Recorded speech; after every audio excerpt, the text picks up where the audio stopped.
Welcome to Under the Covers. I am your host, Siren, and tonight I am your guide through the depths of the darkness. Pour yourself a drink, do some gardening, and curl up under the covers as we surrender into the abyss.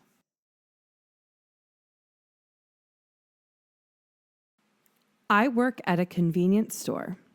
One of my regulars is terrifying. Jesus Christ, you look pathetic, man. My coworker, his baggy eyes sinking down like a bloodhound, couldn't contain his snort as he swung the plastic swinging door open for me. I scowled at him with as much hatred as I could muster. "Shut up, asshole." I shoved past him, squeezing between his slouching form and the shelves of our electronic cigarettes contained in their bright fluorescent boxes, screaming out Sour Raspberry Crush and cotton candy at whoever's eyes inevitably drifted into their section behind the register. The truth was, he was right. I looked pathetic. I felt it too. I felt like a slug stuck to the bottom of God's shoe. I slammed my bag down on the counter, careful not to bump my cast against anything. I had already made the mistake of carelessness and paid the price heavily. Zeke held his hands up in surrender, his Cheeto-stained fingertips glowing faintly orange in the fluorescent lighting. "My bad, dude. I knew it was rough. I just didn't know how rough. You look like an injury lawsuit billboard." I waved him off, pretending I couldn't be bothered to turn my head to look at him, ignoring the reality that my neck brace physically wouldn't allow it. "Just go. Get out of here." Zeke yawned and slung his jacket over his shoulder. "Don't have to tell me twice. See ya." I watched him circle around to the break room to leave out the back door, pulling our metal stool up to the register with my ankle. I couldn't be mad at him for pointing out how pathetic I looked, because it was true. Just how I couldn't judge his dark eye bags when I imagined mine looked 10 times worse. Sometimes it felt like there was a hierarchy in the convenience store, a power struggle. Zeke worked from 2 p.m. to 10 p.m., and I stepped in to take the torch until 6. Sometimes when I was especially displeased with the night shift, I imagined him as a fat king eating grapes and drinking wine from the bottle at home. It was more likely that he played Call of Duty and took bong rips until he passed out, knowing him. I always convinced myself I liked being alone. But every night, the second Zeke left, it felt like reality began to fade. A gas station convenience store at night was like a portal, like some spot between dimensions. Half there, half not. It felt like being in school during summer vacation or visiting a completely empty water park, slightly wrong. I sat for a while, just watching out the window, until I couldn't stand the encroaching boredom. When that happened, I slipped my headphones over my ears and shuffled to the fridges in the back, cracking open a Red Bull and getting started on my nightly menial tasks. I had just finished sweeping the floors when the bell on the door jingled, signaling my first customer of the night.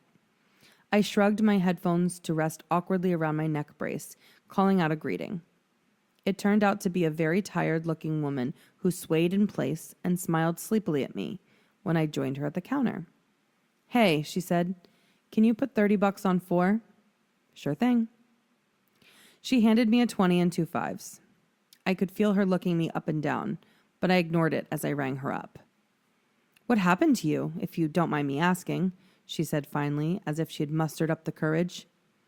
She pulled the hood of her sweatshirt up over her greasy hair as if she had to hide after giving in to her curiosity. I waved her off like I had Zeke, struggling to keep the polite smile on my face. "I'm fine, just an accident."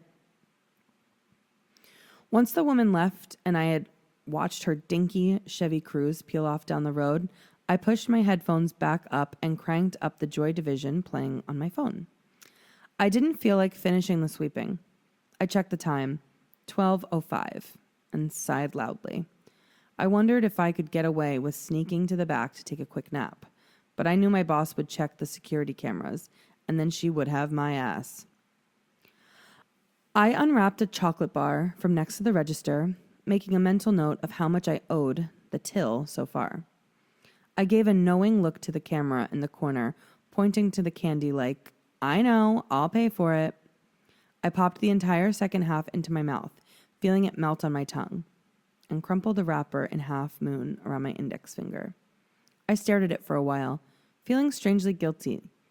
But it was funny how many hours I worked just to end up fat and broke anyways. And it was because of the night shift, there was nothing to do but eat. I did a few more tasks before retreating back behind the counter, and I was beginning to drift off with my head in my arms when a strange feeling washed over me. Something felt off and odd. Hot chill crept on the back of my neck, and I suddenly felt violently frustrated that I couldn't scratch it. I felt like I was being watched. When I looked up, there was a man in front of me. I nearly toppled backwards off my stool, and my arm and my head ached sympathetically at the mere concept of falling on them. The man didn't say anything. He just stood in front of me, smiling at me. He had brown hair, neatly moosed back, and clear, if not slightly pale skin. I would have guessed he was about 45, and I couldn't tell for certain, but the first thing I noticed was that he had a smile stretched across his face a little too widely. I checked the time again, 2:36 a.m., and displayed his sparkling white teeth. The second thing I noticed was his eyes. I couldn't quite tell what color they were because they were enveloped by his pupils. One pupil appeared larger than the other, but they were both too big. I immediately wondered if he was on something, although the crisp suit suggested otherwise. "Good evening," I said, choking on the words, taking off my headphones. "I'm sorry, how long were you standing there?" He didn't answer my question. He just placed a few things on the counter. 2 little bottles of vodka, those 90 proof ones, with a million different flavors, and a tuna sandwich wrapped in plastic. Then he pointed. At first I thought he was pointing at me, and my blood went cold, but then I followed his gaze to the shelves of cigarettes behind me. "American Spirits," he said. His voice was crisp and clear, just like the suit.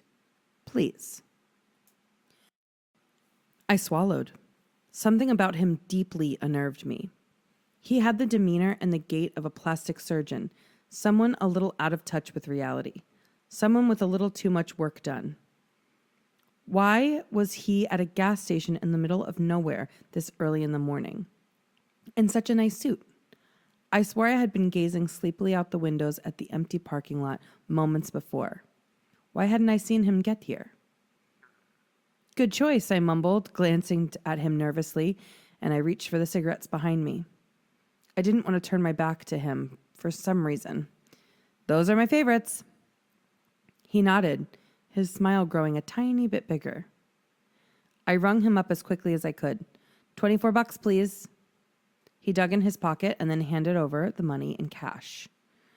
When I took it, I noticed a slight dark red tint under his fingernails. I followed his hand with my eyes up to his neck, where he scratched at somewhere his collar concealed. When his hand moved, I saw more red staining the white fabric in a few tiny splotches. "Hey man, are you all right?" I asked reluctantly. "Are you hurt or something? Do you need me to call someone?" The man's smile didn't falter, but he mouthed something very quickly, almost like he was trying to speak, but the words wouldn't come out. I could hear the faint sound of a whisper. I squinted at his lips and leaned closer, trying to make out what it could be. "Do I seem happy to you?" He spoke so abruptly, and I was focusing so intently on his mouth that I nearly jumped again. "What? Would you think that my life is good and will remain good?" I looked him over. Nice clothes, big smile. He looked successful, but I didn't know about happy. "Sure." He stared at me for a few more seconds. His pupils seemed to contract a little, and his eyes bore into me. However, no matter how hard I tried, I couldn't look away. "Take care of yourself," he said cheerfully, and then gathered up his purchases, and he left. After that, I felt shaky. I didn't want to stay there at the counter in case he came back, so I slinked out the back, clumsily putting on my jacket with one arm and feeling for my box of American Spirits. It took me an embarrassingly long amount of time to light up, my body awkwardly leaning against the wall and my knobby knees crammed against my chest. I couldn't wait to get my cast off.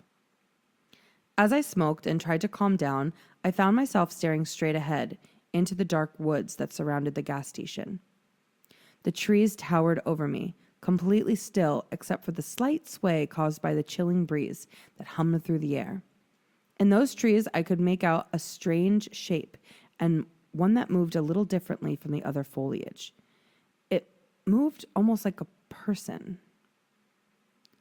When I finally got home at 6:30, I was so relieved I almost cried. I slumped back on my bed, watching the dim sunlight start to creep in through my bedroom blinds. There was another con of the night shift. I didn't get to sleep until it was bright outside. I rolled on my good side, taking my phone out of my pocket and scrolling through a few notifications from my friends that I had ignored from the guise of being at work.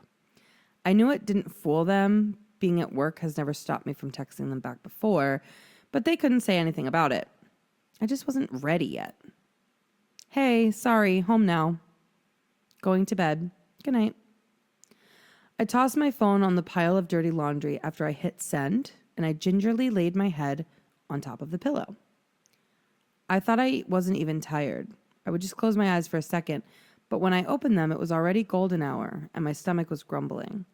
I sighed and scrubbed at my face with my clammy palms.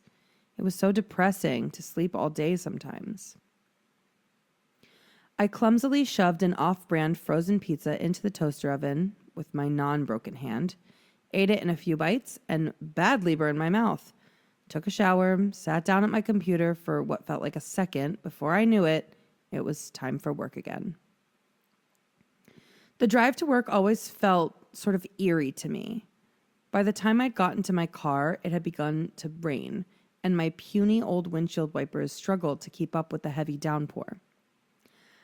I really did work in the middle of nowhere. It was about a 15-minute drive away from my studio apartment, and I lived on the edge of town as it was.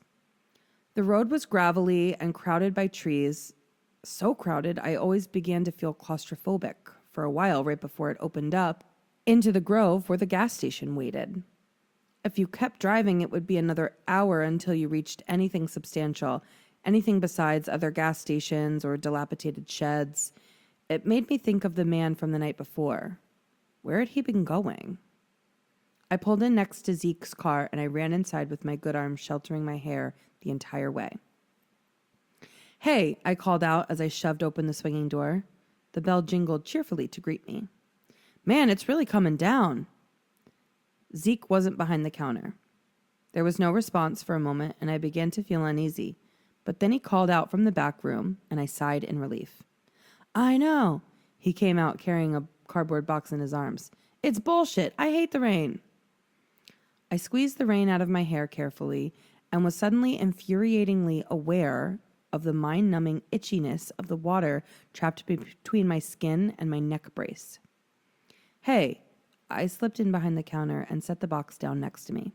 It read snacks on the side of it in fresh black Sharpie. Did you see anybody weird today? He gave me a suspicious look, shrugging on his hoodie. Not any weirder than usual. Oh, okay. I swallowed and picked at the skin around my nails. Was just wondering. Last night there was this weird guy. Zeke checked his phone, not really paying attention. That's so weird. I gotta go. Tell me more about it tomorrow. I rolled my eyes and nodded. Okay, whatever. See ya. See ya. Like the night before, I didn't realize how lonely it was until he was gone. But unlike the night before, now I felt like I had a reason to feel strange. I listened to the rain come down against the roof and tried to hone in on my work, lugging the box of snacks over to the shelves to restock. There were a few customers who came in and went like always, and between catering to them and immersing myself in tasks and my cranked up music, I almost forgot all about the strange man. Things felt normal again, and I was just an employee working in a convenience store as I always had been. That was until 2 came around again. At 2, it finally stopped raining, and the sudden silence began to make me feel unsettled. At 2:15, I took my smoke break, and when I came back inside around 2:30, something felt different. I hung up my damp coat, taking my sweet time with it. I didn't want to go back out there yet. When I finally decided to suck it up, and I peered around the doorframe of the break room, he was there, standing in front of the counter, staring. I bit down hard on the inside of my cheek and tasted blood. "Hello," I called out, walking over to the register. "Good evening. Back again?" He didn't say anything. I hadn't really expected him to. His smile seemed more shrunken than the night before, and so did his pupils. His skin looked a little less clear, a little more gray. His suit seemed disheveled, although I couldn't quite put my finger on why, and this time I could clearly see a spot of blood soaking through his collar. He scratched at it every few seconds, his hand lingering there, almost like he was trying to hide it from me. He was sort of hunched over now, as if he was in pain. He had placed the same items on the counter as the night before: 2 tiny bottles of vodka and 1 tuna sandwich. "American spirits, please," he said finally, and his voice slightly scratchy. Sounded like the feeling of skinning your knee. I pressed my lips together and retrieved them for him. "What are you up to tonight?" I had to ask. I had to know. He made me so deeply uncomfortable that it circled around to twisted curiosity. The man laughed, but it didn't quite sound like a laugh. It sounded more like a cry. He took out 24 crumpled up dollars and placed them in front of me on the counter. "There are bad people out there," he told me, staring at me. I blinked a few times and nodded. "You're right."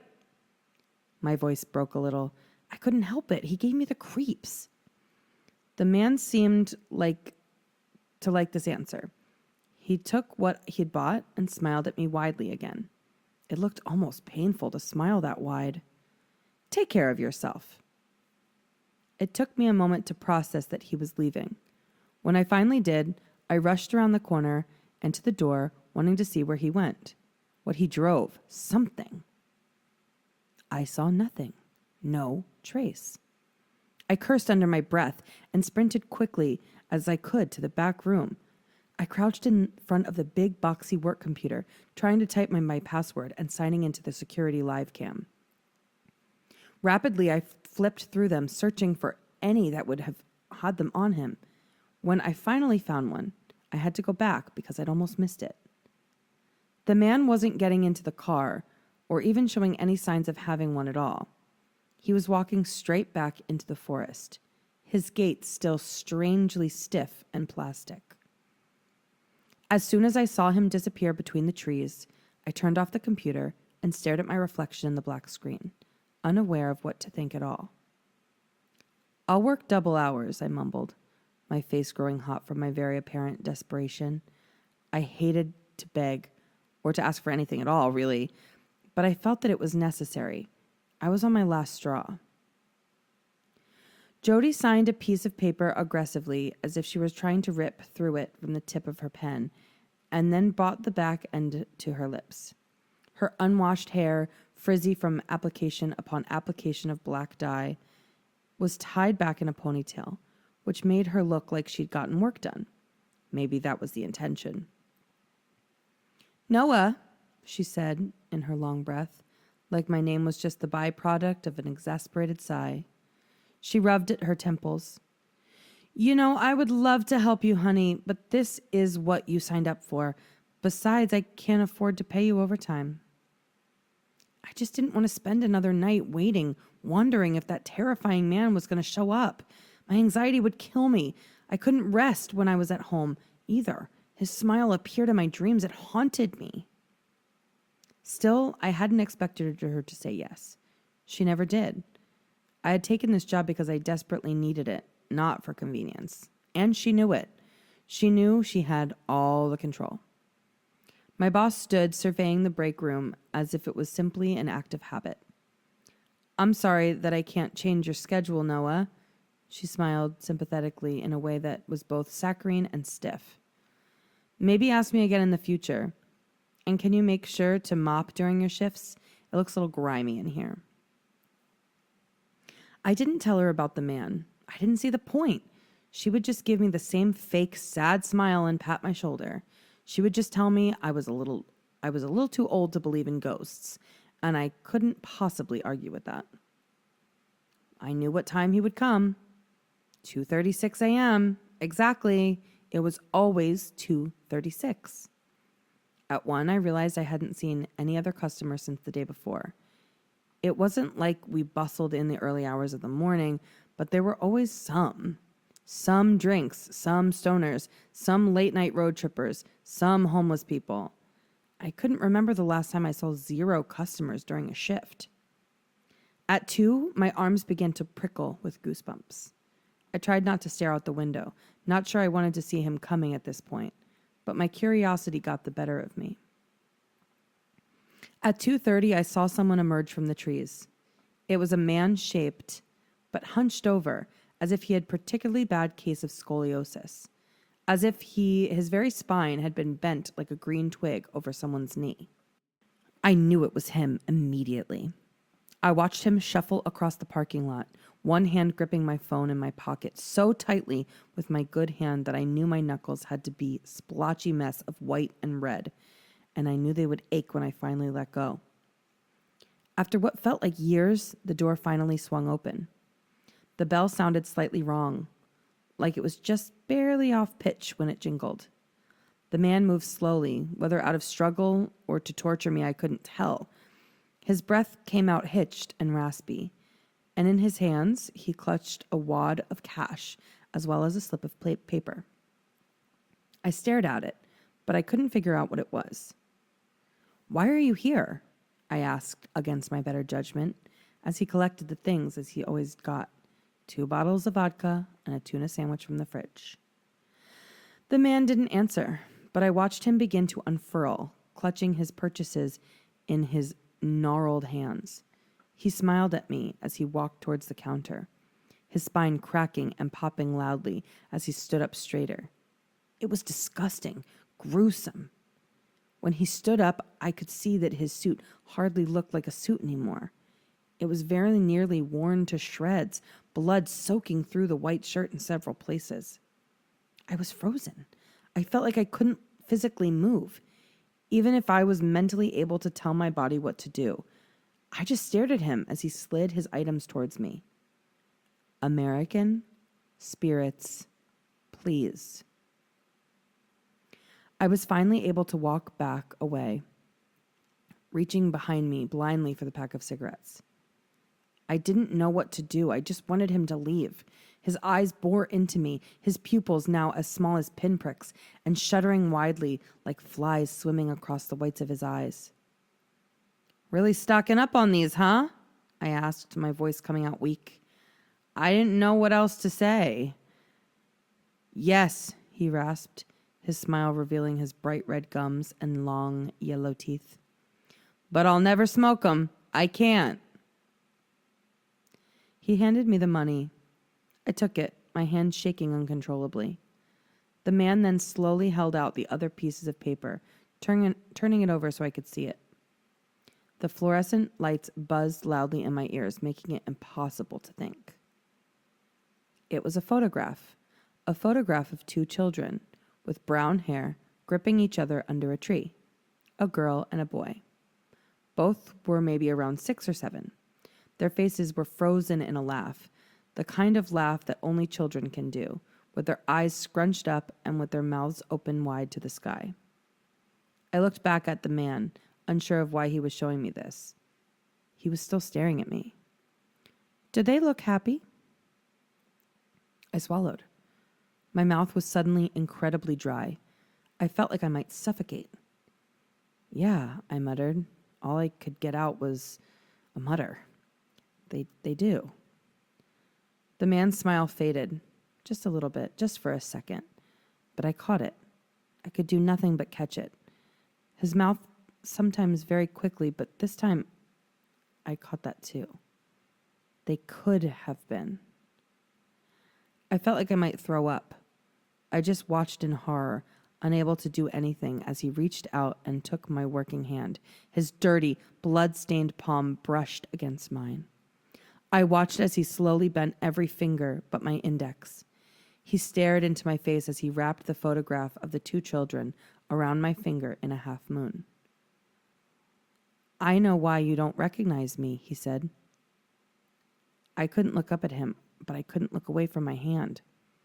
I thought about pulling away, thought about running, locking myself in the break room, calling somebody, dialing 911.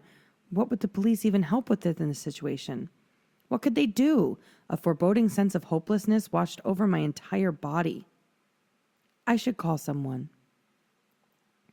I didn't know if he said it or if it was a thought. It bounced around my head, a deafening whisper. I looked up at him. He wasn't smiling anymore, and his mouth wasn't moving. I should call someone. Get out of my head, I tried to say, but no words came out. I could only mouth it. I should call someone. I should call someone. I should call someone. I should call someone. I should. They could have been. They could have been. They could have been. I didn't go back to work after that. I left in the middle of the night and drove home, completely numb and barely even conscious. I lay in my bed for what was probably days with my curtains drawn. I ignored the calls from my boss, from Zeke, from my friends. I knew I was fired. I knew I was destroying my own life, but it somehow felt better than the alternative of seeing that man again. I didn't care anymore. I just couldn't do it. I couldn't get him out of my head. When I was able to sleep, I dreamed of a time when I was a kid. I had been skateboarding down the hill next to my house.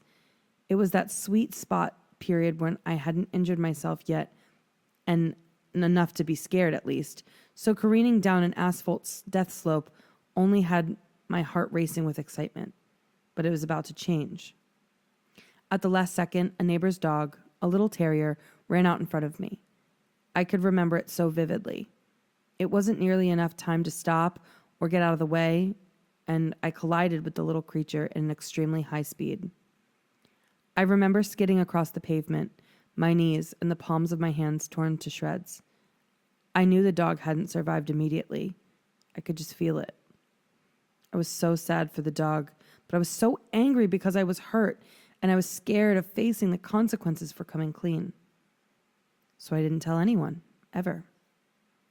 In reality, it had died nearly instantly. In my dreams, though, the dog is still alive, but barely. Its face is bloody and ripped apart by the wheels of my skateboard, and it has its voice raspy and barely there. I know why you don't recognize me, looking like this. I woke up one night to something loud. I sat up quickly and cried out at the deep, stabbing pain in my neck. It sounded like metal grinding and gasoline spilling onto pavement. I could smell the smoke, thick, hot, and poisonous in my nostrils and filling up my lungs.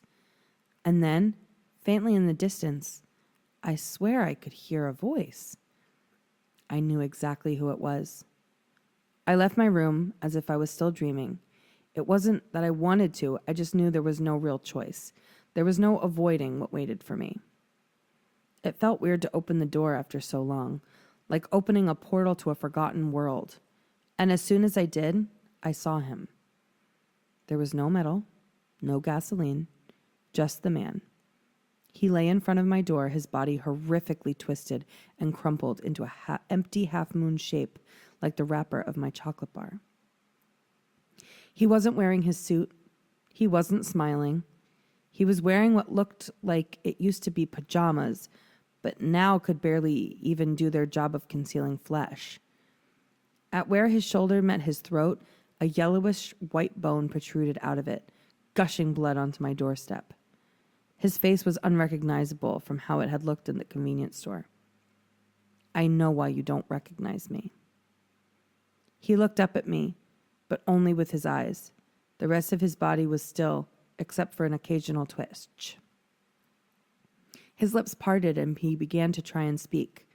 All he could do was mouth the words, "Help me." I knelt down in front of him, tears springing to my eyes and streaming down my cheeks. "I'm sorry," I whispered. "I'm so sorry. I should have called someone."